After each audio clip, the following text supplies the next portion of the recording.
দীঘায় শীতের আমেজ, সকালে কুয়াশায় ঢাকা পড়ল সমুদ্র সৈকতে। ক্যালেন্ডারের পাতায় নভেম্বরে শীত ঢুকলো বঙ্গে।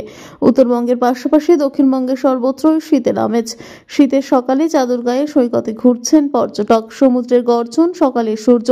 দীঘা হয়ে উঠেছে আরো অপরূপ সুন্দরী। শীত, গ্রীষ্ম, বর্ষা সব ঋতুতেই দীঘা তার রূপ সৌন্দর্যের ডানা মেলে ধরে। বর্ষায় যেমন সমুদ্রের ভয়ঙ্কর রূপে মাতাল হাওয়ায় নেশায় বিভোর হয় পর্যটকেরা, শীতকালেও তেমনই দীঘা সমুদ্র সৈকতে সূর্যোদয় দেখতে ভিড় করে পর্যটকেরা। শীতের সকালের নরম রোদে পর্যটকের দেহ মনে প্রশান্তি এনে দেয়। দীঘায় যে শীত নভেম্বরের মাঝামাঝি থেকে জাঁকিয়ে পড়বে তার পূর্বাভাস দিয়েছে আবহাওয়া দপ্তর।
কিভাবে মিষ্টি জল হবে?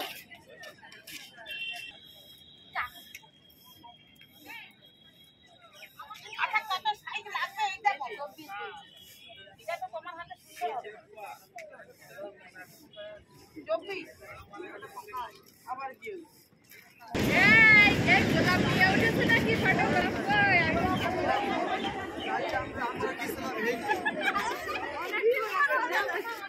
অনেক দিন না